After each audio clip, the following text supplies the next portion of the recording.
പൂജ്യരായ ഗുരുജനങ്ങളെ, പ്രിയ കുടുംബാംഗങ്ങളെ, ഇന്നലെ നടന്ന പ്രഭാഷണത്തിൽ ഒരു പ്രധാനപ്പെട്ട സംശയം ഉന്നയിക്കുകയുണ്ടായി. സെന്റ് തോമസ് എന്ന ക്രൈസ്തവാചാര്യൻ കേരളത്തിലേക്ക് വന്നിട്ടുണ്ടോ? അദ്ദേഹത്തിന്റെ യാത്രയുമായി ബന്ധപ്പെട്ട ചരിത്ര വസ്തുതകൾ എന്താണ് എന്ന് വസ്തുതാപരമായി കാര്യങ്ങൾ അന്വേഷിക്കുകയും പഠിക്കുകയും പഠിപ്പിക്കുകയും ചെയ്യുക എന്നുള്ളത് ഒരു ധർമ്മമായതുകൊണ്ട് ഈ വസ്തുതയെക്കുറിച്ച് പരിശോധിക്കുകയുണ്ടായി. ഏതെങ്കിലും മതത്തിന്റെയോ ധർമ്മത്തിന്റെയോ ആത്മീയതയുടെയോ ചിന്താധാരയ്ക്കെതിരെ പ്രവർത്തിക്കുകയും എതിർക്കുകയും ചെയ്യുവാൻ വേണ്ടിയല്ല ഈ സംശയത്തിന് ഉത്തരം പറയുന്നത്.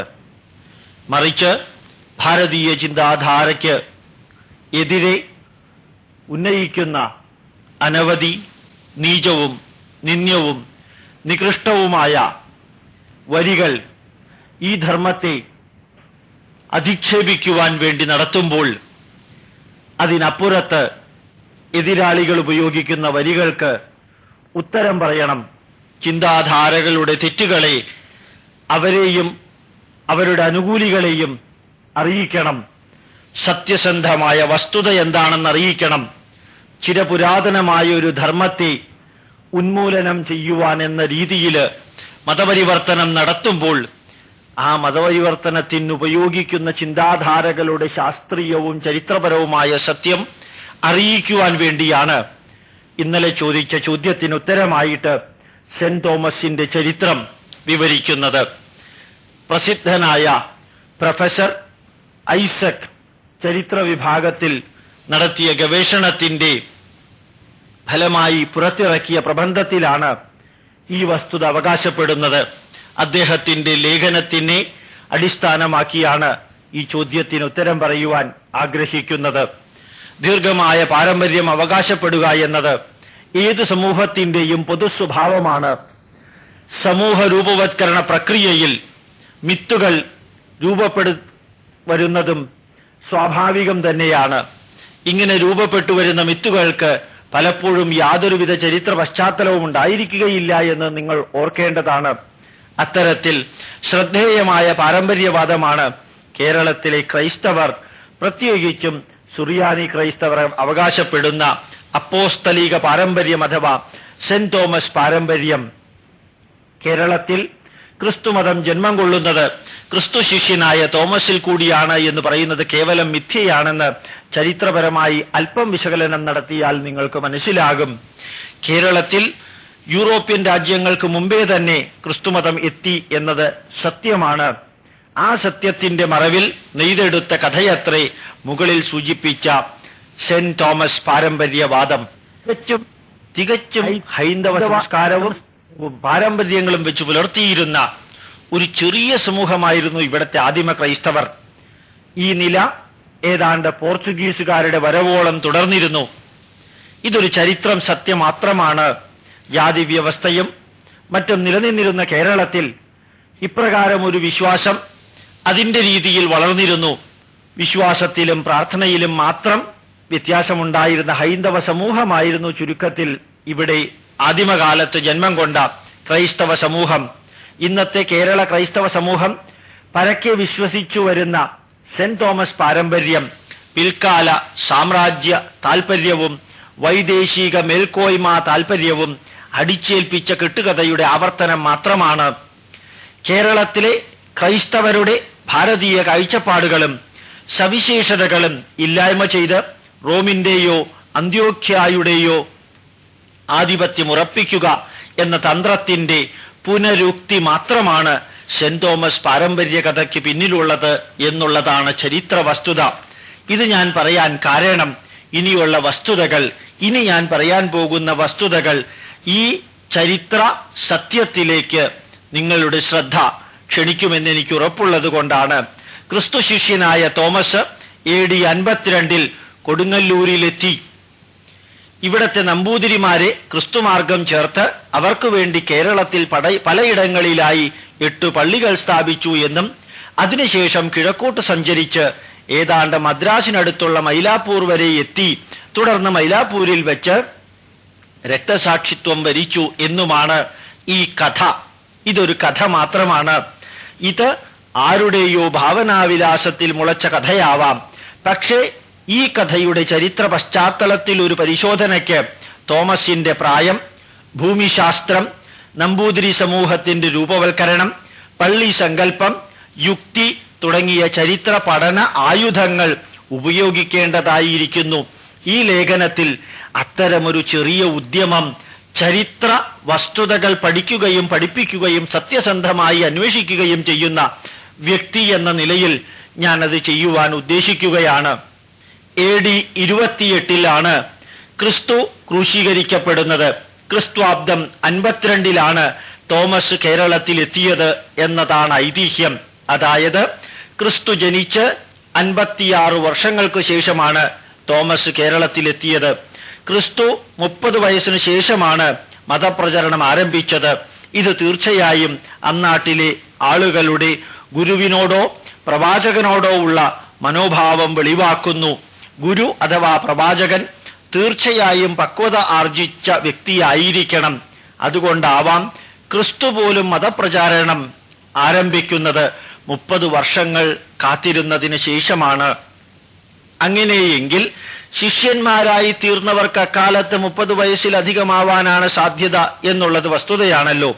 അതുകൊണ്ട് തോമസ് ക്രിസ്തു ശിഷ്യനാകുമ്പോൾ ഏതാണ്ട് 40-50 വയസ്സിനിടയിലാവാനാണ് അദ്ദേഹത്തിന്റെ പ്രായം എന്നുള്ളതാണ് സാധ്യത. ബൈബിൾ ഏതാണ്ട് ക്രിസ്ത്വാബ്ദം 50-നും 70-നും ഇടയ്ക്കാണ് എഴുതപ്പെട്ടിരിക്കുന്നത്.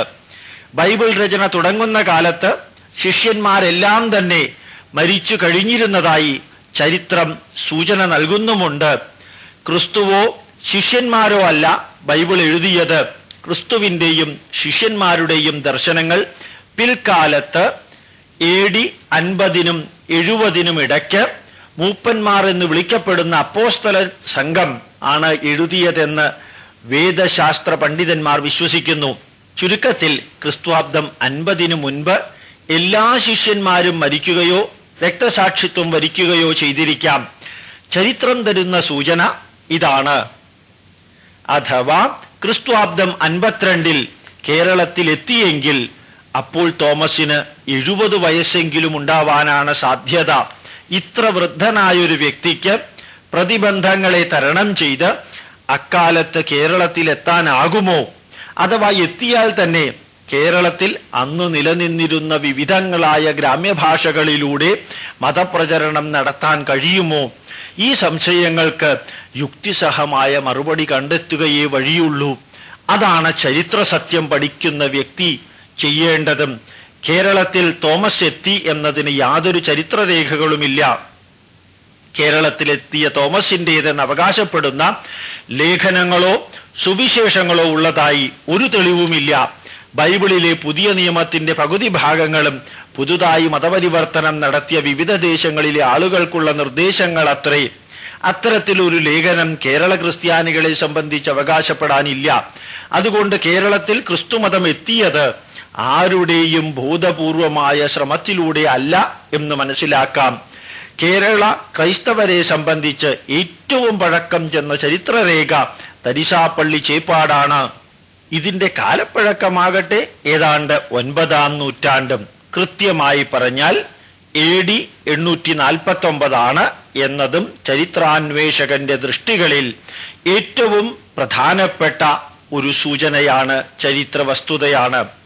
കേരളത്തിൽ വന്ന തോമസ് നമ്പൂതിരിമാരെ മാർഗം ചേർത്തു എന്നത് പരക്കെ വിശ്വസിക്കുന്നു. ഇതിനും യാതൊരു ചരിത്ര പശ്ചാത്തലവുമില്ല. കേരളത്തിൽ സമൂഹ രൂപവൽക്കരണത്തിൽ നമ്പൂതിരിമാർ എപ്രകാരം പ്രവർത്തിച്ചിരുന്നു എന്ന് പരിശോധിച്ചാൽ ഏതാണ്ട് ക്രിസ്ത്വാബ്ദം 4-ാം നൂറ്റാണ്ടു വരെ നമ്പൂതിരി എന്ന സമൂഹം രൂപപ്പെട്ടിരുന്നില്ല എന്ന് മനസ്സിലാക്കാം.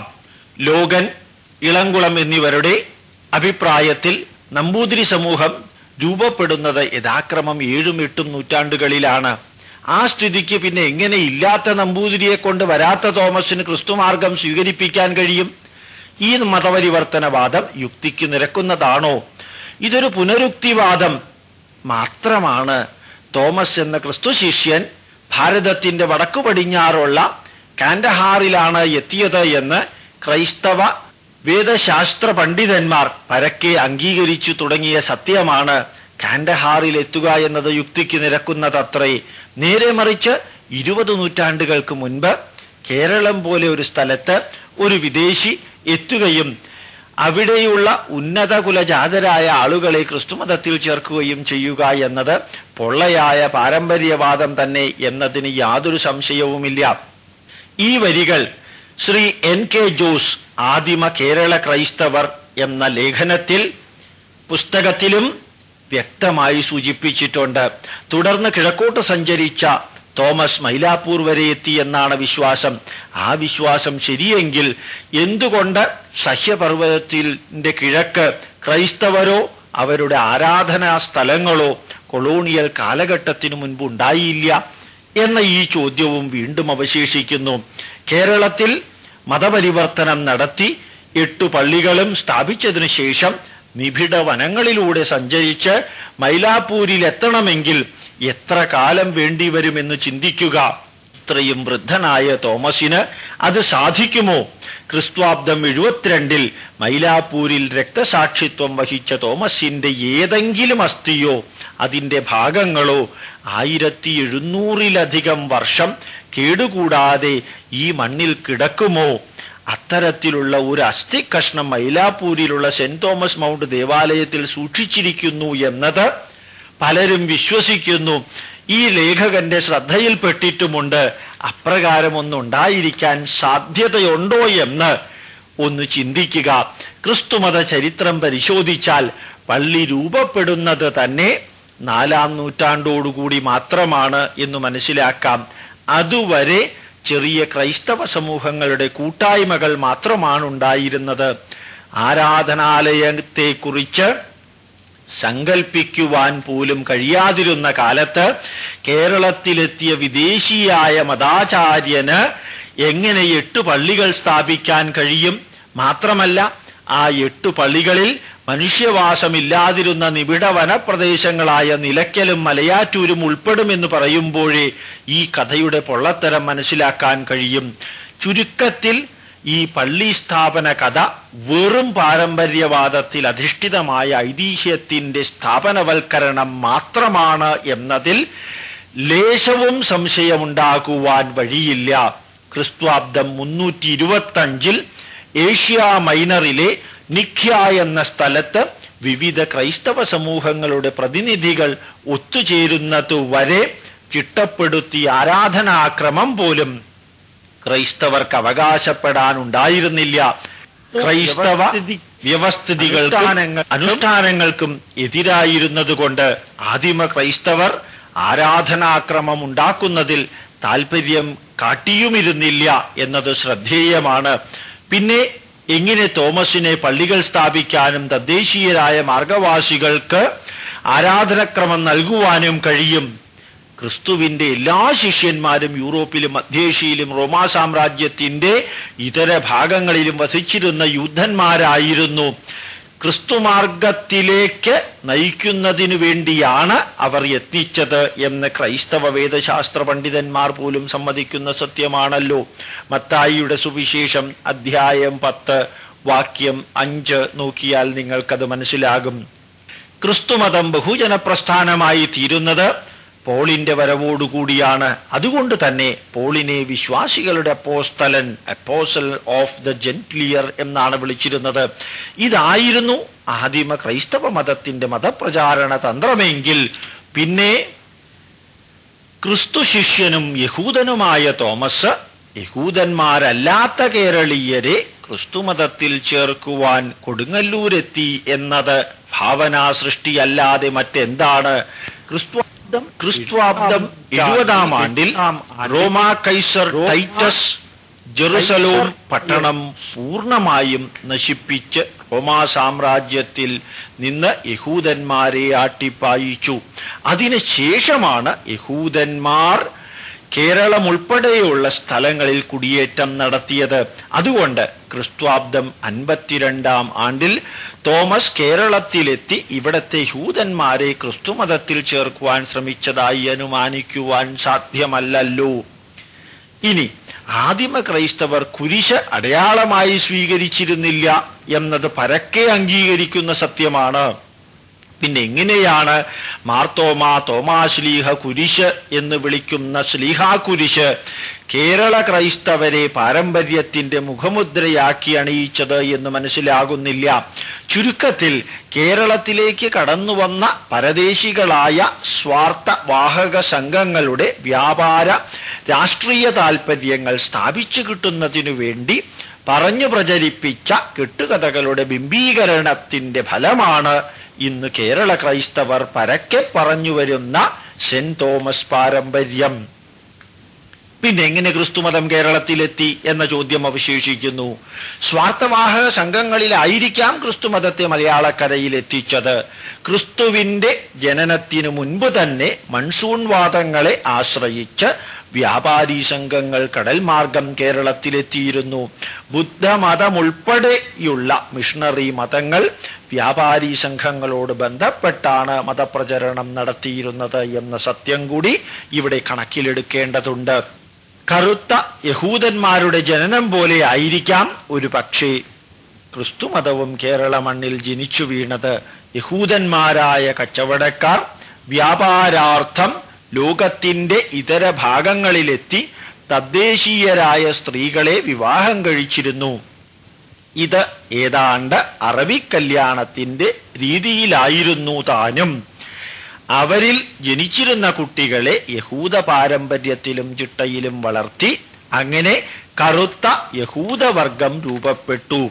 ആചാരങ്ങളും അനുഷ്ഠാനങ്ങളും വിശ്വാസങ്ങളും തനി യഹൂദ പാരമ്പര്യത്തിൽ അധിഷ്ഠിതമാണ് എങ്കിലും നരവംശാസ്ത്രപരമായി, that is when we say about anthropological knowledge, അതിനെക്കുറിച്ച് പറയുമ്പോൾ ഈ കറുത്ത യഹൂദ സമൂഹങ്ങൾ അവർ തികച്ചും മറ്റൊരുവിധ മാനവരാശിയാണ്. അവർ വേറെ തന്നെയായിരുന്നു.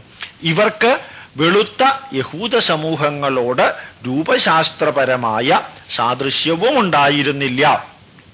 ഈ രീതിയിലാവാം ആദിമ നൂറ്റാണ്ടുകളിൽ ക്രിസ്തുമതം കേരളത്തിലെത്തിയത്. ആദിമ നൂറ്റാണ്ടുകളിൽ കേരളത്തിലെത്തിയ ക്രൈസ്തവ വ്യാപാരികൾക്ക് കേരള സ്ത്രീകളിൽ ജനിച്ചവരാകാം ഇവിടത്തെ ആദിമ ക്രൈസ്തവർ. കേരളത്തിലെ അക്കാലത്തെ സാമൂഹ്യ വ്യവസ്ഥിതി അതിനെ സാധൂകരിക്കുകയും ചെയ്യുന്നു. ആദിമ ക്രൈസ്തവ സമൂഹങ്ങൾ വ്യാപാരത്തിലും കൃഷിയിലും താൽപര്യമുള്ളവരായിരുന്നു. ഒരു പക്ഷേ ഈ കച്ചവട പാരമ്പര്യം കൊണ്ടായിരിക്കാം അവർ കേരളത്തിൽ തങ്ങുവാൻ ഇടയായത്. ക്രിസ്ത്യാനികൾ അടുത്ത കാലം വരെ വൈദേശീയ ഭാഷകൾ അവരുടെ ആരാധനാ ഭാഷയായി സ്വീകരിച്ചിരുന്നതും ഈ വൈദേശിക ബന്ധത്തെ സാധൂകരിക്കുന്നുണ്ട് താനും. ക്രിസ്ത്യൻ സാമൂഹ്യ ബന്ധങ്ങൾ തദ്ദേശീയ സാമൂഹ്യ ബന്ധങ്ങളിൽ നിന്ന് വിഭിന്നമായി തുടർന്നിരുന്നതിന്റെ പശ്ചാത്തലവും ഇതാകാം. ചുരുക്കത്തിൽ കേരളത്തിലെ ക്രൈസ്തവർക്ക് സെന്റ് തോമസ് പാരമ്പര്യം അവകാശപ്പെടാൻ സാധ്യമല്ല. ഒരു പക്ഷേ മറിച്ച് ലോകത്തിലെ ഇതര ക്രൈസ്തവ സമൂഹങ്ങളെക്കാൾ കൂടുതൽ കാലപ്പഴക്കം അവർക്ക് അവകാശപ്പെടാം.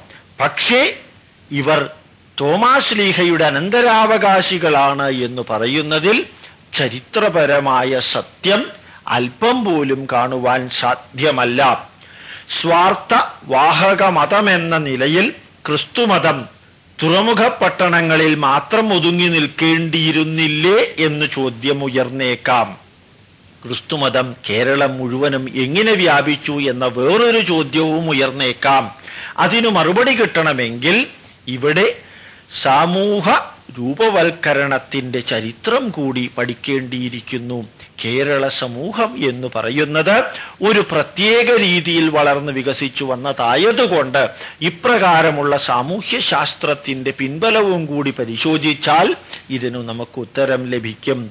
ബൗദ്ധ സമൂഹത്തിന്റെ പതനം ഒരു പരിധിവരെ ക്രൈസ്തവ സമൂഹത്തിന്റെ വളർച്ചയെ സഹായിച്ചു. കേരളത്തിലെ ക്രൈസ്തവരെ മാർഗപ്പിള്ളമാർ എന്ന് വിളിച്ചിരുന്നത് ഇപ്രകാരമാണ്. ഇത് പിന്നീട് മഹാപിള്ള, മാപ്പിള എന്നായി മാറി. അതായത് മാർഗപ്പിള്ള, മഹാപിള്ള, പിന്നെ മാപ്പിള എന്നായി മാറി. തിരുവിതാംകൂറിൽ ക്രൈസ്തവരെ മാപ്പിളമാർ എന്ന് വിളിക്കുന്നു എന്ന് പ്രത്യേകം ഓർക്കുമല്ലോ. ശ്രീ NK ജോസ് ആദിമ കേരള ക്രൈസ്തവർ എന്ന പുസ്തകത്തിലെ 101, 102 പേജുകളിൽ ഇക്കാര്യം വളരെ വ്യക്തമായി സൂചിപ്പിച്ചിട്ടുണ്ട്. ഇത് ബുദ്ധമാർഗത്തിൽ നിന്ന് ക്രിസ്തുമാർഗത്തിലേക്കുള്ള മാറ്റത്തെ സാധൂകരിക്കുന്നു. അഷ്ടാംഗമാർഗമാണല്ലോ ബുദ്ധമതത്തിന്റെ ആധാരശില. മോക്ഷത്തിനുള്ള മാർഗം എന്ന നിലയിലാണ് മാർഗം ചേരൽ എന്ന പദം മതപരിവർത്തനത്തിന് നൽകി വന്നത്. അതുകൊണ്ട് കേരളത്തിലെ ക്രിസ്തുമത വ്യാപനത്തിൽ ബുദ്ധമതത്തിനുള്ള പങ്കും വ്യക്തമാകും. സെന്റ് തോമസിന്റേത് എന്ന് പറയുന്ന ചിത്രം സൂക്ഷ്മമായി പരിശോധിച്ചാൽ അതേതോ ബോധിസത്വന്റെ ചിത്രത്തിന് രൂപഭേദം വരുത്തിയതാണ് എന്ന് മനസ്സിലാകാം. പിൽക്കാലത്ത് ബുദ്ധമതത്തിൽ നിന്ന് ക്രിസ്തുമതത്തിലേക്ക് മാർഗം ചേർന്ന തദ്ദേശീയർ ആരാധിച്ചിരുന്ന ഏതോ ബോധിസത്വ വിഗ്രഹത്തെ വികലപ്പെടുത്തി കേരള ക്രിസ്തുമതധാരയിൽ ചേർത്തതാവാം.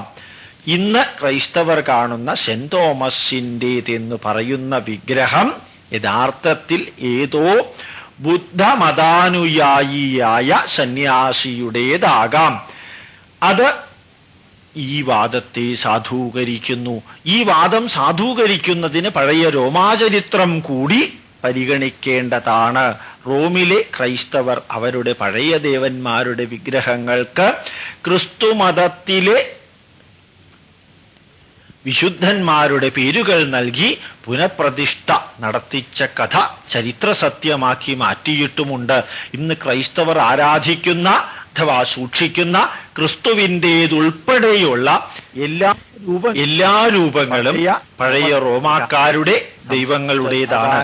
അതായത് യേശുക്രിസ്തുവിന്റെ രൂപമുൾപ്പെടെ നാം ഇന്ന് കാണുന്ന ക്രൈസ്തവർ ഇന്ന് ആരാധിക്കുന്ന ഒരു വിഗ്രഹവും ഒരു രൂപവും യഥാർത്ഥ ക്രിസ്തുവിൻ്റേതോ തോമാശ്ലീഹയുടേതോ ക്രൈസ്തവ ശിഷ്യന്മാരുടേതോ അല്ല എന്നതാണ് ചരിത്ര സത്യം. അതെല്ലാം തന്നെ അന്ന് റോമിൽ നിലനിന്നിരുന്ന അതിപുരാതനമായ മറ്റൊരു സംസ്കാരത്തിന്റെ പ്രതിരൂപങ്ങളായി വർത്തിച്ചിരുന്ന വിഗ്രഹങ്ങളാണ് എന്നർത്ഥം. അതുപോലെ തന്നെ സെന്റ് തോമസിന്റെ കാര്യത്തിലും മറ്റേതോ ബുദ്ധ മതാനുയായിയുടെ രൂപവും ഭാവവും എടുത്ത് അദ്ദേഹം തോമാശ്ലീഹയുടേതാണ് എന്ന് വരുത്തി തീർത്തു. അതായത് മറ്റൊരു വ്യക്തിയെ തോമാശ്ലീഹയാക്കി പ്രതിഷ്ഠിച്ചു. ഇവിടെ സ്ഥാപിച്ച കുരിശുകൾ തോമാശ്ലീഹ കൊണ്ടുവന്നതാണെന്ന് പ്രഖ്യാപിച്ചു.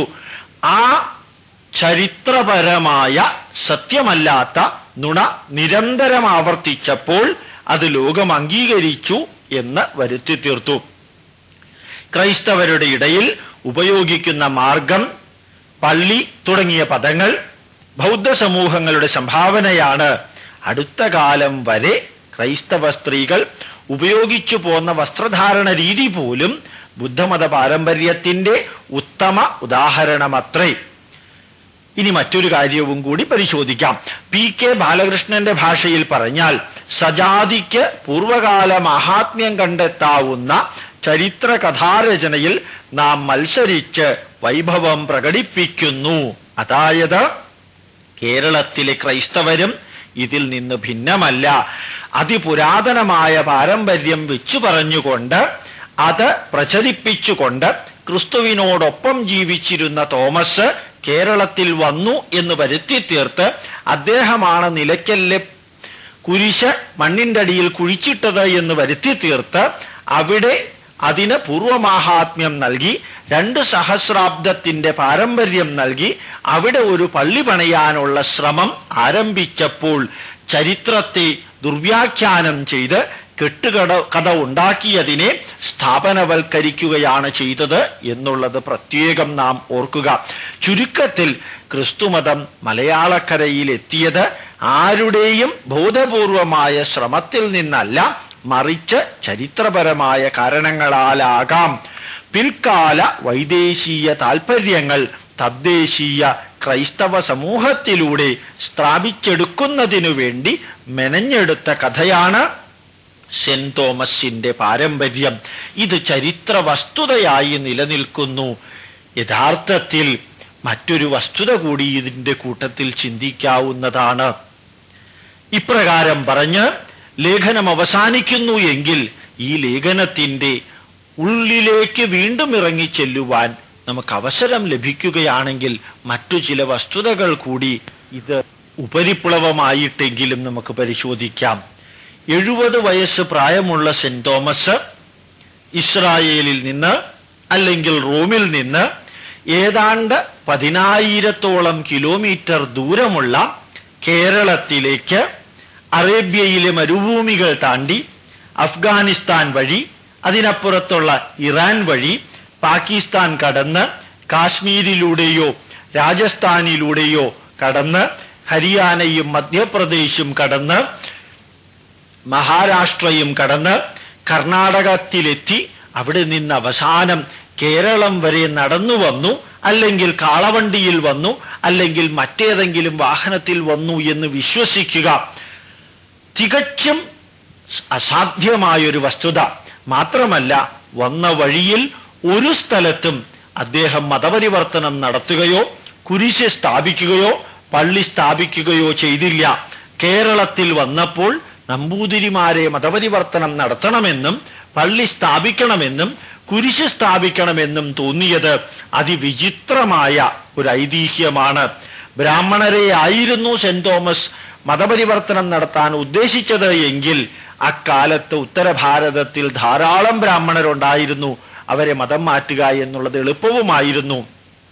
ഇതിൽ നിന്നെല്ലാം മെനഞ്ഞെടുക്കാൻ സാധിക്കുന്ന ഒരു കെട്ടുകഥ യഥാർത്ഥത്തിൽ കേരളത്തിലെ ക്രൈസ്തവർ മതം മാറ്റം നടത്തുന്നതിന് ഉപയോഗിക്കാൻ സാധിക്കുന്ന എല്ലാ വഴികളും ഉപയോഗിച്ച് ഹൈന്ദവ ക്ഷേത്രങ്ങളുടെ മുമ്പിൽ മറ്റ് ക്രൈസ്തവ ക്ഷേത്രങ്ങളും അഥവാ പള്ളികൾ സ്ഥാപിച്ച് ഹൈന്ദവരെ അങ്ങോട്ട് ആകർഷിച്ച് അവിടെ ഈ ക്രൈസ്തവ ചിന്താധാരകൾ പഠിപ്പിച്ച് കുത്തിവെച്ച് ഇഞ്ചക്ട് ചെയ്ത് ഹൈന്ദവ ധർമ്മത്തിൽ പുച്ഛവും അവഹേളനവും അപകർഷതയുമുണ്ടാക്കി അവരെ ക്രിസ്ത്യാനിയാക്കി തീർക്കുക എന്ന ലക്ഷ്യം മാത്രം. ഇത് ജോസഫ് പടിഞ്ഞാറേക്കരയുടെ ഭാഷയിൽ പറഞ്ഞാൽ ഭാരതീയ പാരമ്പര്യം അവകാശപ്പെട്ടുകൊണ്ട് ഭാരതീയ ചിന്താധാരകളിലൂടെ ഭാരതീയമായ കാഴ്ചപ്പാടിലൂടെ വൈദേശിക ചിന്താധാരയിൽ നിന്നുടലെടുത്ത ക്രൈസ്തവ മതം ഭാരതീയരിലേക്ക് പ്രവഹിപ്പിക്കുക, ഹിന്ദുക്കളെ മതം മാറ്റുക എന്നുള്ള ലക്ഷ്യം മാത്രമാണ് ഇതിനകത്തുള്ളത്. ഈ പാരമ്പര്യവാദം അഭിമാനത്തിന്റെ പ്രശ്നവും കൂടിയല്ല, മറിച്ച് മതപരിവർത്തനത്തിനു വേണ്ടിയുള്ള ഒരു മാർഗം മാത്രമാണ്.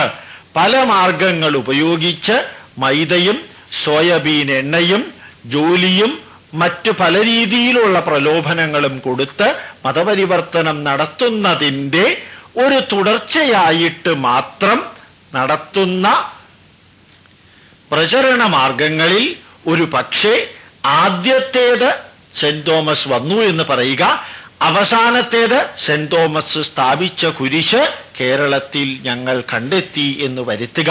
ഇത് മാത്രമാണ് സെന്റ് തോമസിന്റെ ചരിത്രം എന്ന് പറയുന്ന ഈ ഐതിഹ്യം.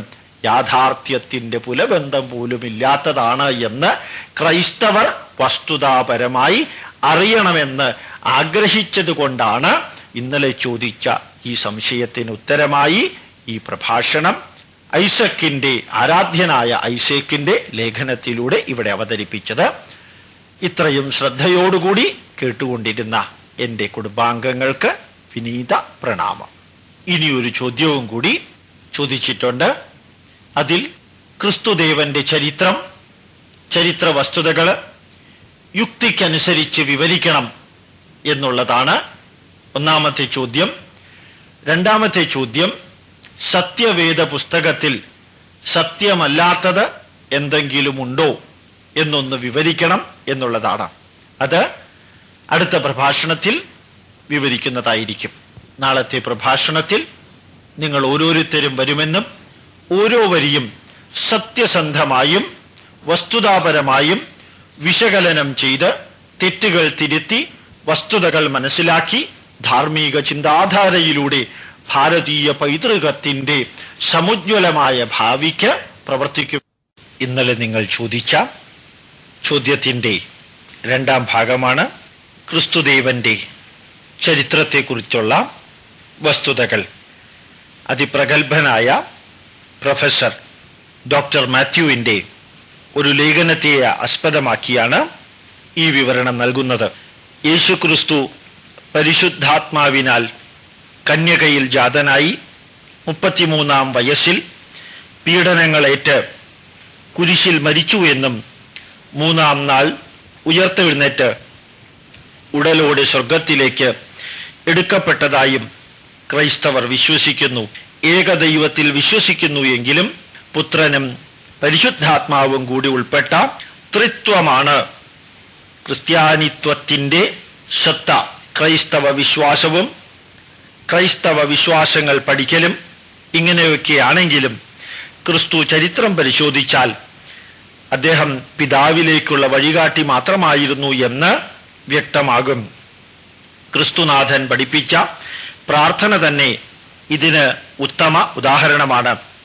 ആത്മീയ ഗുരു അഥവാ പ്രവാചകൻ എന്ന നിലയിൽ ക്രിസ്തുദേവനുള്ള സ്ഥാനം അദ്വിതീയമാണെങ്കിലും ദൈവപുത്രനായി അദ്ദേഹത്തെ അവരോധിച്ച് സഭാനേതൃത്വം നടത്തിയ ഒരു ഗൂഢാലോചന മാത്രമാണ് യേശുക്രിസ്തു എന്ന യോഗീവര്യനായ ആത്മീയ ഗുരുവിന്റെ കബറിടം ഇന്നും ഭാരതത്തിലുണ്ട് എന്നുള്ളത് മനസ്സിലാക്കുമ്പോൾ നാം അറിയുന്നത്. മതാധികാരികളുടെ പൊയ്മുഖം വ്യക്തമാക്കുന്ന ഒരു ചരിത്ര സത്യത്തിലേക്ക് മാത്രമാണ് അദ്ദേഹത്തിന്റെ ലേഖനം വഴികാട്ടുന്നത്. ക്രൈസ്തവ വിശ്വാസിയും യേശുദേവന്റെ ആരാധകനുമായ ഡോക്ടറുടെ ലേഖനത്തിലേക്ക് നിങ്ങളുടെ ശ്രദ്ധ ക്ഷണിക്കുന്നു. തമിഴ്നാട്ടിലെ രാമർ പെട്രോൾ എന്ന വ്യാജ പെട്രോളിന്റെ ഉപജ്ഞാതാവ് രാമർ പിള്ളയെ CBI അറസ്റ്റ് ചെയ്യുകയുണ്ടായി. ഇല്ലാത്തൊരു സംഗതി ഉണ്ടെന്ന് വിശ്വസിപ്പിച്ച് അതിന്റെ പേരിൽ ലാഭം കൊയ്യുന്നതും മുതലെടുക്കുന്നതും ഒരു ക്രിമിനൽ കുറ്റമായതുകൊണ്ടാണ് രാമർ പിള്ളയെ അറസ്റ്റ് ചെയ്തത്. യേശുക്രിസ്തു 3-ാം നാൾ ഉയർത്തെഴുന്നേറ്റെന്നും 40-ാം നാൾ ശരീരത്തോടെ സ്വർഗത്തിലേക്ക് ആരോഹണം നടത്തിയെന്നുമാണ് ക്രിസ്തു മതത്തിന്റെ വിശ്വാസ പ്രമാണം. ക്രിസ്തു മതത്തിന്റെ അടിത്തറ തന്നെ ആ വിശ്വാസ പ്രമാണങ്ങളാണ്. എന്നാൽ 1999 ആഗസ്റ്റ് 2-ാം തീയതിയിലത്തെ ഇന്ത്യൻ എക്സ്പ്രസ് പത്രത്തിൽ ഒരു വാർത്ത വന്നു. ലോകത്തിലെ 7 കോടി പ്രൊട്ടസ്റ്റന്റ് വിശ്വാസികളുടെ പരമാധ്യക്ഷനായ കാന്റർബറി ആർച്ച് ബിഷപ്പ് കാരിയുടേതായിരുന്നു ആ പ്രസ്താവന. അദ്ദേഹത്തിന്റെ അനുയായികൾക്കുള്ള സഹസ്രാബ്ദ സന്ദേശമായിരുന്നു അദ്ദേഹത്തിൻ്റെതായി വന്ന പ്രസ്താവന. അതിപ്രകാരമാണ്: ക്രിസ്തു ഉയർത്തെഴുന്നേറ്റു എന്നത് സത്യമാണോ എന്ന് എനിക്ക് തീർച്ചയില്ല. ഇതായിരുന്നു ആ പ്രസ്താവനയുടെ കാതൽ. ക്രിസ്തീയ വിശ്വാസത്തിന്റെ തന്നെ അടിത്തറ ഇളക്കുന്നതിന് പര്യാപ്തമായ ഈ പ്രസ്താവന മറ്റു ക്രിസ്തീയ വിഭാഗങ്ങളിലെ മേലധ്യക്ഷന്മാർക്ക് ഞെട്ടലുണ്ടാക്കി. ആധുനിക ഗവേഷകരുടെ ഗവേഷണ ഫലങ്ങൾ ആർച്ച് ബിഷപ്പ് കാരിയുടെ മനസ്സാക്ഷിക്കുത്ത് ശരിയാണെന്ന് തെളിയിച്ചിരിക്കുന്നു.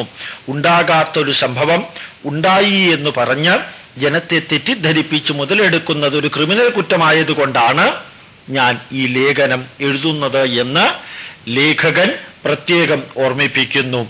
ക്രിസ്തുവിന്റെ ഉപദേശങ്ങൾ അന്നത്തെ പുരോഹിത വൃന്ദത്തിന് തീരെ പിടിച്ചില്ല. അവർ അദ്ദേഹത്തെ കള്ളക്കേസിൽ കുടുക്കി പിടികൂടി. പീലാത്തോസ് മനസ്സില്ലാ മനസ്സോടെ ക്രിസ്തുവിനെ കുരിശിലേറ്റുകയും ചെയ്തു. ഇനിയുമാണ് ചില അത്ഭുതങ്ങൾ സംഭവിക്കുന്നത്. ഹോൾഗർ ഖർസ്റ്റൺ എന്ന ജർമ്മൻ ചരിത്ര ഗവേഷകൻ 20 വർഷത്തോളം നടത്തിയ ഗവേഷണങ്ങളുടെ ഫലം ക്രിസ്തു ഇന്ത്യയിൽ ജീവിച്ചിരുന്നു എന്ന അദ്ദേഹത്തിന്റെ പുസ്തകത്തിലൂടെ 1993 പ്രസിദ്ധീകരിക്കുകയുണ്ടായി. ഞെട്ടിപ്പിക്കുന്ന ചില വസ്തുതകളാണ് അദ്ദേഹം പുറത്തു കൊണ്ടുവന്നത്. ജർമ്മനിയിൽ പ്രസിദ്ധീകരിക്കുന്ന ഡർ സ്റ്റൺ എന്ന വാരികയുടെ 1972 ആണ്ടിലെ 16-ാം ലക്കത്തിൽ ഒരു ലേഖനം പ്രത്യക്ഷപ്പെട്ടു. കാശ്മീരിലെ ഒരു സർവകലാശാലയിലെ ഹസാനിയൻ എന്ന പ്രൊഫസറുടേതായിരുന്നു ആ ലേഖനം. ക്രിസ്തു കാശ്മീരിൽ വന്നിട്ടുണ്ടെന്നും കാശ്മീരിലെയും ലഡാക്കിലെയും പല ബുദ്ധസന്യാസാശ്രമങ്ങളിൽ താമസിച്ചിട്ടുണ്ടെന്നുള്ളതുമുള്ളതിന് രേഖകളുണ്ടെന്നായിരുന്നു ആ ലേഖനത്തിന്റെ ചുരുക്കം. കുരിശിലേറ്റിക്കഴിഞ്ഞ് തിരികെ ഇന്ത്യയിൽ വന്ന് ക്രിസ്തു വളരെ പ്രായം ചെന്നതിനു ശേഷം കാശ്മീരിൽ വെച്ച് മരിച്ചു എന്നും ശ്രീനഗറിൽ ഖബറടക്കിയെന്നുമായിരുന്നു ലേഖനത്തിന്റെ മറുഭാഗങ്ങളിലെ വിവരണങ്ങൾ. ഇവയെല്ലാം വളരെ വസ്തുതാപരമായിട്ടാണ് ഹസാനിയൻ എന്ന പ്രൊഫസർ വ്യക്തമായി എഴുതുന്നത്. ശ്രീനഗറിന്റെ പഴയ ടൗൺ ഭാഗത്ത് റോസ ബാൽ എന്ന കെട്ടിടത്തിൽ ഇന്നും ആ ശവകുടീരം നിലകൊള്ളുന്നു. മുസ്ലിങ്ങൾക്ക് ഇന്നും ഈസാ നബിയുടെ ഈ ഖബറിടം ഒരു പുണ്യ തീർത്ഥാടന കേന്ദ്രമാണ്. ഹോൾഗൻ ഖർസ്റ്റൺ ഈ ഖബറിടം ഒന്ന് തുറന്നു പരിശോധിക്കുന്നതിന് 1989 6 മാസത്തോളം കാലം ശ്രീനഗറിൽ താമസിച്ച് ഒരു ശ്രമം നടത്തുകയുണ്ടായി. അവസാനം മുഖ്യമന്ത്രിയായിരുന്ന ഫറൂഖ് അബ്ദുള്ളയെ കണ്ട് അപ്രകാരം ഖബറിടം തുറന്നു പരിശോധിക്കാൻ അനുവാദം ചോദിച്ചപ്പോൾ മുസ്ലിങ്ങളുടെ വികാരം വ്രണപ്പെടുമെന്ന് ഭയന്ന് അദ്ദേഹം ഖബറിടം തുറക്കുന്നതിന് അനുവാദം നൽകിയില്ല. അധികം താമസിയാതെ കാശ്മീരിൽ കലാപം പൊട്ടിപ്പുറപ്പെടുകയും കർസ്റ്റൺ എന്ന ജർമ്മൻ പ്രൊഫസർ സ്ഥലം വിടുകയും ചെയ്തു. ജർമ്മൻ വാരികയിലെ ലേഖനം പലരുടെയും ജിജ്ഞാസ വർദ്ധിപ്പിച്ചു. ക്രിസ്തുവിന്റെ കന്യകാജനനവും കുരിശുമരണവും ഉയർന്നെഴുന്നേൽപ്പും സ്വർഗാരോഹണവും വരെ സംശയദൃഷ്ട്യാ വീക്ഷിച്ചിരുന്ന പലരും ജർമ്മൻ വാരികയിലെ ലേഖനത്തോട് പ്രതികരിച്ചു. വളരെ കാലമായി ഈ ലേഖകന്റെ മനസ്സിനെയും അത് അലട്ടിയിരുന്നു എന്നുള്ളത് വസ്തുതയാണ്. ക്രിസ്തുവിന്റെ അത്ഭുത പ്രവർത്തനങ്ങൾ ശാസ്ത്രീയമായി കുറെയൊക്കെ തെളിയിക്കാമെങ്കിലും മരിച്ചിട്ട് ഉയർത്തു എന്നതും ശരീരത്തോടെയുള്ള സ്വർഗാരോഹണവും അവിശ്വസനീയമായി തന്നെ അവശേഷിക്കുന്നു. ലൂക്കായുടെ സുവിശേഷം 24-ാം അധ്യായം 51-ാം വാക്യത്തിൽ അവൻ സ്വർഗാരോഹണം ചെയ്തു എന്ന് പറഞ്ഞിരിക്കുന്നു.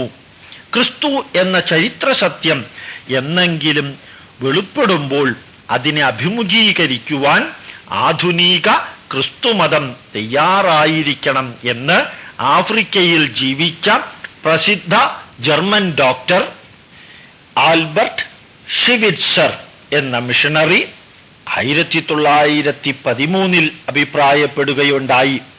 ക്രിസ്തുവിന്റെ അസ്ഥിപഞ്ജരം കണ്ടു എന്ന് എന്നെങ്കിലും ഒരു വാർത്ത വന്നാൽ ആരും അതിശയിക്കേണ്ട എന്ന് പ്രസിദ്ധ ചരിത്ര ഗവേഷകൻ റുഡോൾഫ് ബുൾസ്മാൻ 1967 ഒരു ജർമ്മൻ വാരികയിൽ എഴുതുകയുണ്ടായി. ഇത് അദ്ദേഹം പറയുവാനുണ്ടായ കാരണം ആരാധ്യനായ യേശുക്രിസ്തു ഉടലോടെ സ്വർഗാരോഹണം ചെയ്തു എന്നുള്ളത് വെറും കെട്ടുകഥയും ചരിത്ര വസ്തുതകൾക്കോ ആധുനിക ശാസ്ത്രത്തിനോ ഭൗതിക ശാസ്ത്രത്തിനോ തെളിയിക്കാൻ പറ്റാത്തതും അനുസരിക്കാൻ പറ്റാത്തതും അന്ധമായ വിശ്വാസം ആയി തീർന്നതുമായ ഒരു വിചാരധാര മാത്രമാണ് എന്ന് കാലം തെളിയിക്കും എന്ന് അറിയാവുന്നതുകൊണ്ട് മാത്രമായിരുന്നു.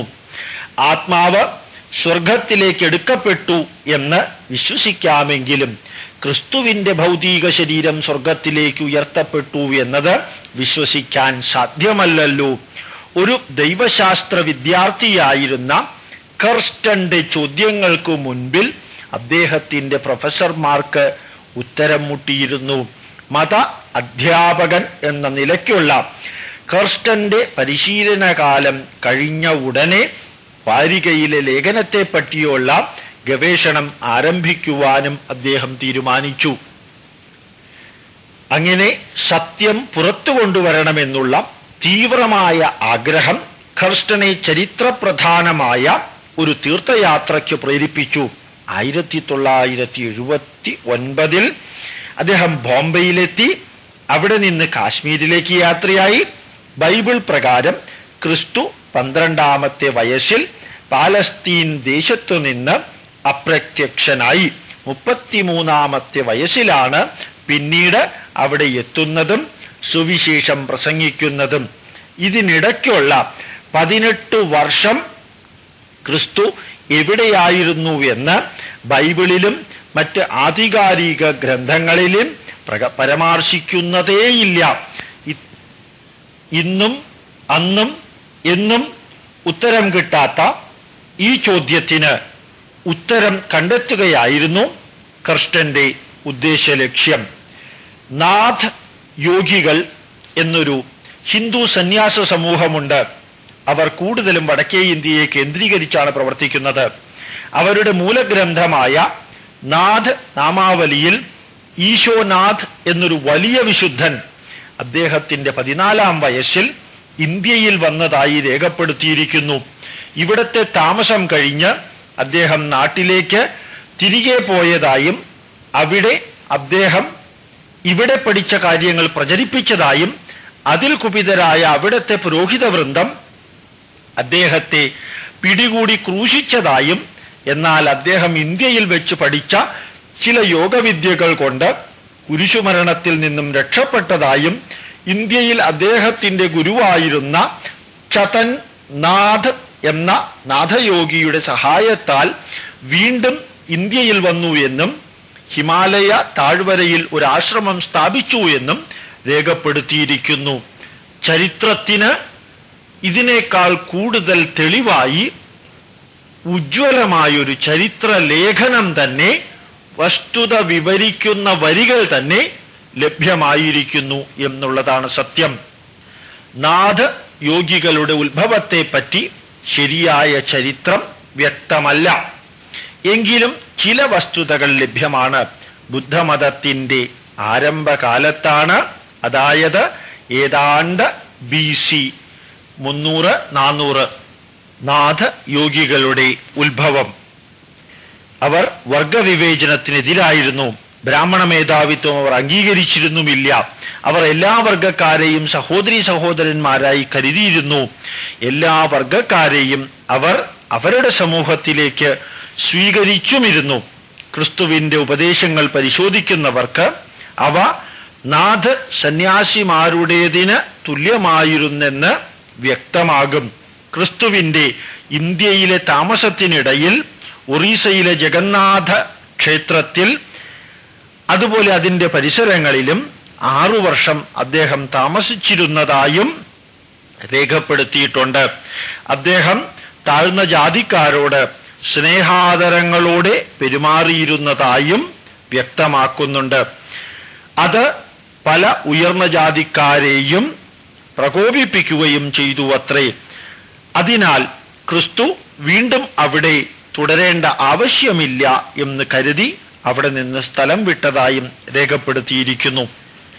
പട്ടാളക്കാരും ശത്രുക്കളും ക്രിസ്തുവിനെ വളരെയധികം ദേഹോപദ്രവമേൽപ്പിച്ചു എന്നതും കുരിശിൽ തറച്ചു എന്നതും ശരിയാണ്. ഇത് പാലസ്തീനിലെയും ഇസ്രായേലിലെയും ചരിത്രമാണ്. പക്ഷേ വൈദ്യശാസ്ത്ര വീക്ഷണത്തിൽ മരണത്തിന് കാരണമായേക്കാവുന്ന ഒരു മുറിവും ക്രിസ്തുവിന്റെ ശരീരത്തിലുണ്ടായിരുന്നില്ല. മാർക്കോസിന്റെ സുവിശേഷം 15-ാം അധ്യായം 25 മുതൽ 45 വരെ വാക്യങ്ങളിൽ ക്രിസ്തുവിന്റെ മരണസമയത്തെക്കുറിച്ച് വിവരിക്കുന്നു. ഇവിടെ 6 മണിക്കൂറേ കുരിശിൽ അദ്ദേഹം കിടന്നതായി പറയുന്നുള്ളൂ. ഈ പെട്ടെന്നുള്ള മരണം പീലാത്തോസിന് സംശയം ജനിപ്പിക്കുകയും എല്ലാം ശരിയായിരുന്നോ എന്ന് പീലാത്തോസ് പട്ടാളമേധാവിയോട് അന്വേഷിക്കുകയും ചെയ്തു എന്ന് മാർക്കോസിന്റെ സുവിശേഷം 15-ാം അധ്യായം 44-ാം വാക്യം പറയുന്നു. ഇതിൽ നിന്ന് 6 മണിക്കൂർ കൊണ്ട് കുരിശിൽ തറച്ച യേശുദേവൻ മരിച്ചു എന്ന് പറയുന്നത് ചരിത്ര സത്യമാണോ എന്ന് വൈദ്യശാസ്ത്ര ഭാഷയിൽ അറിവിന്റെ അടിസ്ഥാനത്തിൽ ഒന്ന് വിശകലനം ചെയ്യാം. ശരീരസ്തംഭനം കാറ്റലപ്സി എന്നത് ഹഠയോഗത്തിലെ ഒരു അഭ്യാസമാണ്. അതുപോലെ തന്നെ വെള്ളത്തിനുമീതെ കൂടി നടക്കുന്നതും ഹഠയോഗ വിദ്യ തന്നെയാണ്. ക്രിസ്തു 18 വർഷം ഇന്ത്യയിൽ താമസിച്ചിരുന്നുവെന്നും അന്ന് മിക്കവാറും തക്ഷശില സർവകലാശാലയിലാണ് ഹഠയോഗ വിദ്യകൾ അഭ്യസിപ്പിച്ചിരുന്നത് എന്നും ഗവേഷകർ വിശ്വസിക്കുന്നു. അന്ന് തക്ഷശില സർവകലാശാലയിൽ മാത്രം 10,500 വിദ്യാർത്ഥികൾ അഭ്യസിച്ചിരുന്നു അത്രേ. 60 വിവിധ ഡിപ്പാർട്ട്മെന്റുകളും അതിലെല്ലാം തന്നെ പ്രഗത്ഭരായ അധ്യാപകരും അവിടെ ഉണ്ടായിരുന്നു. ക്രിസ്തുവിനെ സ്പർശന ചികിത്സ അഭ്യസിപ്പിച്ച് ഉദ്രക എന്ന ഒരു മഹർഷിയായിരുന്നു ഹഠയോഗത്തിൽ സർവജ്ഞനാക്കി മാറ്റിയത്. അതായത് യേശുക്രിസ്തുവിനെ പഠിപ്പിച്ച അധ്യാപകന്റെ, ഋഷിയുടെ പേര് വരെ വളരെ കൃത്യമായി ഈ പുസ്തകത്തിൽ എഴുതിയിട്ടുണ്ട്. അപ്രകാരം ഹഠയോഗത്തിലും ഭാരതീയ ആത്മീയ തത്വങ്ങളിലും ഉപനിഷത്ത് ചിന്താധാരകളിലും ക്രിസ്തു ഒരു മഹാപണ്ഡിതനായി തീരുവാൻ ഈ 18 വർഷത്തെ ഭാരതത്തിലെ വാസം കൊണ്ട് സാധിച്ചിട്ടുണ്ട്. മാത്രമല്ല ഭാരതീയ ചിന്താധാരകൾ അത്യുജ്വലമായി ഉൾക്കൊള്ളാനും പ്രചരിപ്പിക്കാനുമുള്ള പരിജ്ഞാനവും ഈ കാലയളവിൽ അദ്ദേഹം നേടുകയുണ്ടായി. അതിനുശേഷമാണ് അദ്ദേഹം തിരിച്ചു പോയത്. അങ്ങനെ സ്പർശന ചികിത്സയിലും ഹഠയോഗത്തിലും പ്രാവീണ്യം നേടിയ ക്രിസ്തു സ്തംഭനം എന്ന ഹഠയോഗ വിദ്യയാണ് കുരിശിൽ കിടന്ന് പ്രയോഗിച്ചത്. അതായത് ഏതെങ്കിലും സമയത്ത് വളരെ സാവധാനത്തിലോ പെട്ടെന്നിനോ ശരീരത്തിന് ഒരാഘാതമേൽക്കേണ്ടി വരികയാണെങ്കിൽ ശരീരത്തിന്റെ പ്രവർത്തനത്തെ സ്തംഭിപ്പിക്കുക, വേദനയെ അകത്തേക്ക് എടുക്കാതിരിക്കുക, വേദനയെ തടയാനുള്ള കഴിവുണ്ടാക്കുക. ഇന്നത്തെ ശാസ്ത്രപ്രകാരം പറയുകയാണെങ്കിൽ ഈ രമണ മഹർഷി അദ്ദേഹത്തിന്റെ ശരീരത്തിലുള്ള ക്യാൻസർ ഓപ്പറേറ്റ് ചെയ്തപ്പോൾ ശരീരത്തെ സ്തംഭിപ്പിച്ച് അനസ്തേഷ്യയുടെ ഉപയോഗമില്ലാതെ അത് ഓപ്പറേഷന് വിധേയമാക്കാൻ നിന്നുകൊടുത്തതായിട്ട് രേഖപ്പെടുത്തിയിട്ടുണ്ട്. ഇത് സാധിച്ചത് ക്യൂറേറ്റീവ് കെമിക്കൽസിന്റെ പ്രൊഡക്ഷനാണ്. ഇപ്രകാരം ഒരു ഹഠയോഗ വിദ്യയാണ് യേശുക്രിസ്തു കുരിശിൽ പ്രയോഗിച്ചത്. ശരീരം മുഴുവൻ നിശ്ചലമാക്കുന്നതാണ് സ്തംഭനം. ഹൃദയമിടിപ്പും ശ്വാസോച്ഛ്വാസവും നിർത്താൻ വരെ ഇപ്രകാരമുള്ള വിദ്യയ്ക്ക് കഴിയും. ദിവസങ്ങളോ ആഴ്ചകളോ ഈ രീതിയിൽ കിടക്കാൻ സാധിക്കുകയും ചെയ്യും. അടുത്ത കാലത്ത് റഷ്യയിൽ ജീവിച്ചിരുന്ന വുൾഫ് മെസ്സിംഗ് എന്ന അഭ്യാസിക്ക് 3 ദിവസം വരെ ഈ അവസ്ഥയിൽ കിടക്കാൻ കഴിയുമായിരുന്നു. എന്നാൽ അദ്ദേഹം ഇന്ത്യയിൽ വന്നപ്പോൾ നേരിട്ട് കണ്ട ചില ഇന്ത്യൻ യോഗികൾക്ക് ആഴ്ചകളോളം ഈ അവസ്ഥയിൽ കിടക്കാൻ കഴിയുന്നു എന്ന് കണ്ടപ്പോൾ അദ്ദേഹം അത്ഭുത സ്തബ്ധനായി അത്രേ. ഒരു വിദേശിക്ക് നിരന്തരമായ പരിശ്രമത്തിലൂടെ 3 ദിവസം വരെ ശാരീരിക പ്രവർത്തനങ്ങൾ നിശ്ചലമാക്കി ഹഠയോഗത്തിൽ സ്തംഭിപ്പിച്ച് നിർത്താൻ സാധിക്കും. ഭാരതീയരിൽ പലർക്കും തന്നെ അതിനേക്കാൾ എത്രയോ കൂടുതൽ ദിവസങ്ങള് ശരീരസ്തംഭനം സാധിക്കുമായിരുന്നു എന്നുള്ളതിന് തെളിവുണ്ട്. ഇപ്പോഴും അപ്രകാരമുള്ള ഹഠയോഗികൾ ധാരാളമുണ്ട്. ക്രിസ്തു മരിച്ചു എന്ന് കരുതി പട്ടാളക്കാർ സ്ഥലം വിട്ടു. യോഹന്നാന്റെ സുവിശേഷം 19-ാം അധ്യായം 38 മുതൽ 42 വരെ വാക്യങ്ങളിൽ ഈ സംഭവം ഇങ്ങനെ വിവരിക്കുന്നു. അമരത്തിയാക്കാരൻ ഔസേപ്പ് പീലാത്തോസിനോട് അനുവാദം വാങ്ങി ക്രിസ്തുവിന്റെ ശരീരം ഏറ്റെടുത്തു. രാത്രിയോടുകൂടി അവിടെ എത്തിയ നിക്കോദമോസ് കൊണ്ടുവന്ന 100 റാത്തൽ ചെന്നിനായകവും മീറയും കൂടിയുള്ള മിശ്രിതം ക്രിസ്തുവിന്റെ ശരീരത്തിൽ പുരട്ടി ശരീരം തുണിയിൽ പൊതിഞ്ഞ് തൊട്ടടുത്ത തോട്ടത്തിൽ ഉണ്ടായിരുന്ന ഒരറയിൽ വെച്ചു. ക്രിസ്തുവിന്റെ ശരീരം കല്ലറയിൽ അടക്കം ചെയ്തില്ല എന്നത് ശ്രദ്ധേയമാണ്. സംസ്കാരത്തിനു മുമ്പ് ശരീരം കുളിപ്പിക്കുക എന്നത് യൂതന്മാരുടെ, നമ്മുടെ ഇടയിലും പ്രധാനമായ ഒരു ചടങ്ങാണ്. എന്നാൽ ക്രിസ്തുവിനെ കുളിപ്പിച്ചതായും പറയുന്നില്ല. ക്രിസ്തു മരിച്ചിട്ടില്ല എന്നത് ചിലർക്കെങ്കിലും അറിയാമായിരുന്നു എന്നതിന്റെ ഒരു തെളിവാണിത്. ശരീരത്തിൽ എന്തിന് ചെന്നിനായകം പുരട്ടി? എല്ലാത്തരം മുറിവുകളും ചതവും അത്ഭുതകരമായി സുഖപ്പെടുത്തുന്ന ഒരു മരുന്നാണ് ചെന്നിനായകം. യോഹന്നാന്റെ സുവിശേഷം 19-ാം അധ്യായം 39-ാം വാക്യത്തിൽ ചെന്നിനായകത്തെ പറ്റി പറഞ്ഞിരിക്കുന്നു. ആലോ എന്നാണ് ചെന്നിനായകത്തിന്റെ ശാസ്ത്രീയ നാമം. ചില മലയാളം ബൈബിളുകളിൽ ആലോയ്ക്ക് അഖിൽ എന്നാണ് പരിഭാഷ കൊടുത്തിരിക്കുന്നത്. ഇത് ശരിയല്ല. നമ്മുടെ നാട്ടിൽ കാണുന്ന കറ്റാർ വാഴയാണ് ദ്രാവകമാണ് നമ്മുടെ അങ്ങാടി കീഴിൽ കിട്ടുന്ന ചെന്നിനായകം എന്ന ഔഷധം. നമ്മുടെ നാട്ടിൽ പണ്ട് ഒരുപക്ഷെ ഇപ്പോഴും പോലീസ് സ്റ്റേഷനിലെ മർദ്ദനത്തിന് ഇരയാകുന്നവർ പുറത്തു വന്നാൽ ഉടനെ ചെന്നിനായകം കോഴിമുട്ടയിൽ അടിച്ച് കഴിക്കുന്ന ഒരു പതിവുണ്ടായിരുന്നു. ചതവുകളും മുറിവുകളും പെട്ടെന്ന് സുഖപ്പെടുന്നതിന് ചെന്നിനായകത്തിന് കഴിവ് പ്രസിദ്ധമാണ്. ഇത് പുരാതന ഭാരതീയർക്കും അതുപോലെ തന്നെ യൂറോപ്യന്മാർക്കും റോമാക്കാർക്കും ഇസ്രായേലുകാർക്കും വളരെ വ്യക്തമായി അറിയാമായിരുന്നു. ക്രിസ്തു മരിച്ചിട്ടില്ലെന്ന് നിശ്ചയമുണ്ടായിരുന്നതുകൊണ്ടാണ് നീരും ചതവും മുറിവും പെട്ടെന്ന് ഒഴിവാക്കുന്നതിനു വേണ്ടി ചെന്നിനായകം പുരട്ടിയത്. മൃതശരീരത്തിൽ ആരും ചെന്നിനായകം പുരട്ടാറുമില്ല. അതായത് യേശു ക്രിസ്തു മരിച്ചിട്ടില്ല എന്നുള്ളത് അദ്ദേഹത്തിന്റെ ശരീരത്തിൽ ചെന്നിനായകം പുരട്ടിയ വ്യക്തികൾക്കും അതിനനുവാദം ചോദിച്ചവർക്കും അനുവാദം കൊടുത്തവർക്കും വളരെ വ്യക്തമായി അറിയാമായിരുന്നു. പിറ്റേ ദിവസം മയക്കത്തിൽ നിന്ന് ഉണർന്ന ക്രിസ്തു കുറെ നാൾ അവിടെ തന്നെ ഒളിവിൽ താമസിച്ചതിനു ശേഷം 18 വർഷം ചിലവഴിച്ച ഇന്ത്യയിലേക്ക് തന്നെ തിരികെ പോന്നു. ക്രിസ്തു ഉടലോടെ സ്വർഗത്തിലേക്ക് പോയി എന്ന് ചില ശിഷ്യർ പ്രചരിപ്പിച്ചു. ഉയർത്തെഴുന്നേറ്റു എന്ന ഇന്നത്തെ ക്രിസ്തീയ വിശ്വാസം കാൻഡർബറി ആർച്ച് ബിഷപ്പ് പറഞ്ഞതുപോലെ ശാസ്ത്രത്തിനും യുക്തിക്കും വസ്തുതയ്ക്കും നിരക്കുന്നതല്ല എന്നതാണ് സത്യം.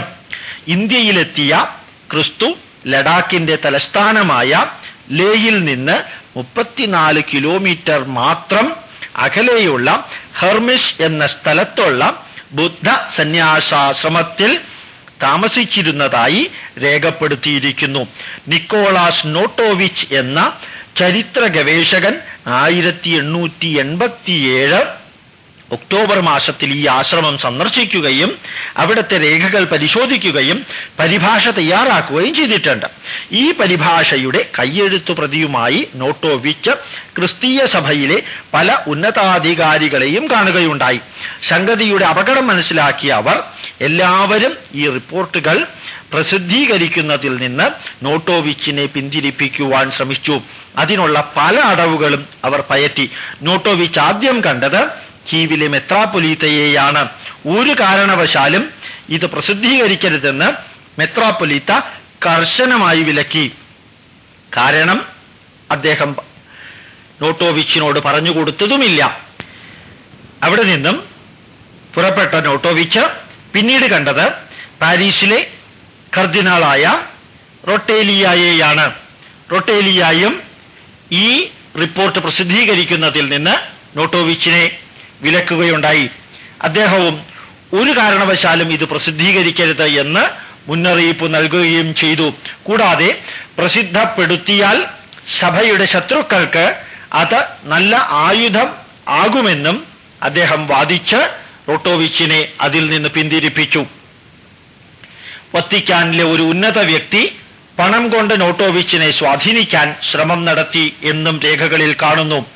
കയ്യെഴുത്തു പ്രതി കൊടുത്താൽ എത്ര പണം വേണമെങ്കിലും കൊടുക്കാമെന്ന് വാഗ്ദാനം ചെയ്യുകയും ചെയ്തു. ഈ പ്രലോഭനങ്ങൾക്കൊന്നും വഴിപ്പെടാതെ നോട്ടോവിച്ച് തന്നെ ആ റിപ്പോർട്ട് പ്രസിദ്ധീകരിക്കുകയുണ്ടായി. 1894 പ്രസിദ്ധപ്പെടുത്തിയ ക്രിസ്തുവിന്റെ അജ്ഞാതവാസം എന്ന പുസ്തകത്തിൽ ക്രിസ്തുവിന്റെ അജ്ഞാതവാസത്തെപ്പറ്റി, അതായത് 18 വർഷം അദ്ദേഹം എവിടെ ഉണ്ടായിരുന്നു എന്നുള്ളതിനെക്കുറിച്ചും കുരിശിൽ നിന്ന് താഴെ ഇറക്കിയതിനു ശേഷം അദ്ദേഹം എവിടേക്കാണ് അപ്രത്യക്ഷമായത് എന്നുള്ളതിനെക്കുറിച്ചും വിശദമായ വിവരണങ്ങൾ ഫോട്ടോ സഹിതം അദ്ദേഹത്തിന്റെ കബറടക്കിയ ജമ്മു കാശ്മീരിലെ കെട്ടിടത്തിന്റെ ഫോട്ടോ അടക്കം വിവരിക്കുകയുണ്ടായി. നോട്ടോവിച്ചും അദ്ദേഹത്തിനെ സഹായിച്ച മറ്റുള്ളവരും കൂടിയിട്ട്. അതായത് ചരിത്രപരമായ വസ്തുത സമൂഹത്തിന്റെ മുമ്പിലേക്ക് കൊണ്ടുവരുന്നതിൽ നിന്ന് സമൂഹം അദ്ദേഹത്തിനെ വിലക്കിയതിനെ പോലും വകവയ്ക്കാതെയാണ് റോട്ടോവിച്ച് ഈ കർമ്മം നടത്തിയത്. ഈ 18 വർഷത്തെ ക്രിസ്തുവിന്റെ ജീവിതത്തെപ്പറ്റി ബൈബിളിലോ മറ്റ് ആധികാരിക ഗ്രന്ഥങ്ങളിലോ പ്രതിപാദിച്ചിട്ടില്ല എന്നതുതന്നെ ക്രിസ്തുവിന്റെ ഇന്ത്യയിലെ വാസത്തെപ്പറ്റിയുള്ള നിഗമനങ്ങൾ ശരിവെക്കുന്നു. അതായത് യേശു ക്രിസ്തു ഭാരതത്തിൽ വന്ന് വസിച്ച് പഠിച്ച് ഭാരതീയമായ ചിന്താധാരകൾ ഉൾക്കൊണ്ട് അവയെ പ്രചരിപ്പിക്കാൻ പാകത്തിന് വളർന്ന് ഉയർന്ന് വലുതായി ഈ ദേശം വിട്ട് പോവുകയാണ് ഉണ്ടായത്. ക്രിസ്തു മരിച്ചിട്ടില്ല എന്നതിന് പ്രധാന തെളിവ് ക്രിസ്തുവിന്റെ ശരീരം പുതപ്പിച്ചിരുന്ന പുതപ്പാണ്. വർഷങ്ങൾ നീണ്ട പല പരീക്ഷണങ്ങളുടെയും ഫലങ്ങൾ ഇപ്പോൾ ലഭ്യമാണ്. അനേകം പുസ്തകങ്ങൾ ഇതേക്കുറിച്ച് രചിച്ചിട്ടുമുണ്ട്. ഏറ്റവും അവസാനമായി 1988 പുതപ്പിന്റെ റേഡിയോ കാർബൺ പരിശോധന നടന്നത്. അതായത് കാർബൺ ഡേറ്റ് ടെക്നിക് ഉപയോഗിച്ച് യേശുക്രിസ്തുവിനെ പുതപ്പിച്ചിരുന്ന ആ പുതപ്പിന്റെ കാലയളവ് തെളിയിക്കുവാൻ വേണ്ടിയാണ് അപ്രകാരം ഒരു പരിശോധന നടത്തിയത്. ഈ പരീക്ഷണങ്ങളിലെല്ലാം തന്നെ നടന്ന കള്ളക്കളികളിലൂടെയും ഞെട്ടിപ്പിക്കുന്ന വിവരങ്ങൾ അടങ്ങിയ വിശദമായ ലേഖനം ഞാൻ പിന്നീട് പ്രസിദ്ധീകരിക്കുന്നതാണ് എന്ന് പറഞ്ഞ് ശ്രീ പ്രൊഫസർ മാത്യു അദ്ദേഹത്തിന്റെ ലേഖനം അവസാനിപ്പിക്കുന്നു. അതായത് ഭാരതത്തിലേക്ക് യേശുക്രിസ്തു വന്നു, ഇവിടെ താമസിച്ച് ഹഠയോഗം പഠിച്ചു. ഇതൊന്നും അപ്രാപ്യമായ ഒരു വസ്തുതയല്ല. കാരണം ഹുയാൻസാനും ഫാഹിയാനും അതുപോലെ തന്നെ മെഗസ്തനീസും അനവധി 1000 കിലോമീറ്ററുകൾക്ക് അപ്പുറത്തു നിന്നാണ് ഭാരതത്തിലേക്ക് വന്നത്. അവർ ഭാരതത്തിൽ പാടലീപുത്രത്തിലും അവിടെ ഉണ്ടായിരുന്ന നളന്ദയിലും അനവധി സംസ്കൃത വിദ്യാലയങ്ങളിലും സർവകലാശാലകളിലും പഠിച്ച് വിശദമായി സംസ്കൃത ഗ്രന്ഥങ്ങൾ അവരവരുടെ ഭാഷയിലേക്ക് വിവർത്തനം ചെയ്ത് അവരവരുടെ ഭാഷകളിൽ ഉണ്ടായിരുന്ന ഗ്രന്ഥങ്ങൾ സംസ്കൃതത്തിലേക്ക് വിവർത്തനം ചെയ്യുവാൻ സഹായിച്ച് ഇപ്രകാരം ഒരു ട്രാൻസാക്ഷൻ ഭാരതത്തില് ക്രിസ്തുവിന്റെ കാലത്ത് വളരെ ഗഹനമായ രീതിയിൽ നടക്കുന്നുണ്ടായിരുന്നു. അതിന്റെ ഒരു ഭാഗം മാത്രമാണ് യഥാർത്ഥത്തില് യേശുക്രിസ്തു ഇസ്രായേലിൽ നിന്ന് ഭാരതത്തിലേക്ക് വന്നതും പഠിച്ചതും എല്ലാം തന്നെ. യഥാർത്ഥത്തിൽ നളന്ദയിലും തക്ഷശിലയിലും മാത്രമായിരുന്നു അന്ന് എൻട്രൻസ് എക്സാമിനേഷൻ വെച്ച്, പ്രവേശന പരീക്ഷ വെച്ച് 20% വിദ്യാർത്ഥികളെ അതിൽ നിന്ന് തിരഞ്ഞെടുക്കുന്നത്. അതിൽ കൊറിയക്കാരും ജപ്പാൻകാരും ചൈനക്കാരും ഇസ്രായേലുകാരും മാത്രമല്ല, മിഡിൽ ഈസ്റ്റിലെ എല്ലാ രാജ്യങ്ങളിൽ നിന്നും അനവധി പണ്ഡിതന്മാർ വിദ്യാർത്ഥികളായിട്ട് ഇവിടെ വന്ന് പഠിച്ച് 3, 4, 5 വർഷങ്ങൾ പഠിച്ച് ബിരുദം നേടി അവർ തിരിച്ചു പോയിട്ടുമുണ്ട്. അതുപോലെ തന്നെ മാത്രമാണ് യേശുക്രിസ്തു ഭാരതത്തിലേക്ക് വന്നതും ഹഠയോഗം പഠിച്ചതും അവസാനം കുരിശിൽ നിന്ന് താഴെയിറങ്ങി ഭാരതത്തിലേക്ക് തന്നെ തിരിച്ചു വന്ന് ഈ പരമപവിത്രമായ രാജ്യത്തിൽ വസിക്കുന്നതാണ് മറ്റേതൊന്നിനേക്കാളും നല്ലത് എന്ന് അറിഞ്ഞുകൊണ്ട് ആനോ ഭദ്രാകൃതവോ യന്തു വിശുദ്ധഃ, let noble thoughts come from all side, കുലീനവും ശ്രേഷ്ഠവുമായ ചിന്താധാരകൾ എല്ലാ സ്ഥലത്തു നിന്നും എന്നിലേക്ക് വന്നു ചേരട്ടെ എന്നുള്ള ഭാരതീയന്റെ പ്രാർത്ഥന ഏതൊരു വ്യക്തിയെയും അതിഥിദേവോ ഭവ എന്ന് പറഞ്ഞ് സ്വീകരിക്കാൻ പാകത്തിന് ഉയർന്നതായിരുന്നതുകൊണ്ട് ഇവിടെ വന്ന് വസിക്കുന്നതാണ് ഏറ്റവും ഉത്തമമെന്ന് മനസ്സിലാക്കിയ യേശുക്രിസ്തു തന്നെ കുരിശിലേറ്റിയ നാടിനോട് വിട പറഞ്ഞ് തന്നെ പഠിപ്പിച്ചു വളർത്തിയ നാട്ടിലേക്ക് വന്ന് ഇവിടെ തന്നെ അന്ത്യശ്വാസം വലിക്കുകയാണ് ഉണ്ടായത്. പ്രായം ഏറി അവസാനം വൃദ്ധനായതിനു ശേഷം അപ്രകാരമുള്ള യേശുവിന്റെ റിസറക്ഷൻ നടന്നു എന്നും പുനരുത്ഥാനം നടന്നു എന്നും അദ്ദേഹം ഉടലോടെ സ്വർഗത്തിലേക്ക് പോയി എന്നും പറയുന്നത് ചരിത്രപരമായ, വസ്തുതാപരമായ, ജീവശാസ്ത്രപരമായി ഒരു തരത്തിലും അംഗീകരിക്കാൻ സാധ്യമല്ലാത്ത കെട്ടുകഥ മാത്രമാണ്. ഈ റിസറക്ഷന്റെ അടിസ്ഥാനത്തിൽ മാത്രമാണ് ക്രിസ്തുവിനെ ദേവനായിട്ടും ക്രിസ്ത്യാനികൾ ചിന്തിക്കുന്നത്, പ്രചരിപ്പിക്കുന്നത്, പഠിപ്പിക്കുന്നത്. റിസറക്ഷൻ നടന്നിട്ടില്ല എന്ന വസ്തുത ഭയപ്പെട്ടുകൊണ്ടാണ് അതിനെക്കുറിച്ച് പഠനം നടത്തുന്നതിൽ നിന്ന് സമൂഹത്തെയും ക്രൈസ്തവരെയും ക്രിസ്ത്യാനികളും പണ്ഡിതരും ക്രൈസ്തവ പണ്ഡിതരും വിലക്കിയിരുന്നത്. പക്ഷേ ഇന്നത്തെ സമൂഹം എല്ലാം ചോദ്യം ചെയ്ത് വിശകലനം ചെയ്ത് ശാസ്ത്രത്തിന്റെയും ചരിത്രത്തിന്റെയും വസ്തുതകളിലൂടെ വിശകലനം ചെയ്ത് മനസ്സിലാക്കുവാൻ ശ്രമിക്കുന്ന എല്ലാവരും ഈ വസ്തുതകൾ അറിയണം, പ്രചരിപ്പിക്കണം, പഠിക്കണം, അതുപോലെ തന്നെ പഠിപ്പിക്കണം. കാരണം ഒരു ശാശ്വത സത്യമല്ലാത്ത വസ്തുത ഏറെ കാലം എത്ര പ്രാവശ്യം പുനരാവർത്തി നടത്തിയാലും അത് സത്യമല്ല. സത്യം സത്യമാത്രമായിട്ടിരിക്കണം. സത്യമേവ ജയതേ എന്ന് ഭാരതീയര് പറയുന്നത് തന്നെ വസ്തുതകൾ മാത്രമേ ശാശ്വതമായി സ്ഥിരമായി അംഗീകരിക്കപ്പെടുകയുള്ളൂ എന്ന വസ്തുത ശാശ്വത സത്യമായി നിലനിൽക്കുന്നത് കൊണ്ടാണ്. ആ സത്യത്തെ ഓരോ ക്രിസ്ത്യാനിയും അറിയേണ്ടത് അത്യാവശ്യമാണ്. കാരണം ചോദ്യം ചെയ്യാതെ വിശ്വസിക്കേണ്ട ഒരു യുഗമല്ല 21-ാം നൂറ്റാണ്ട്.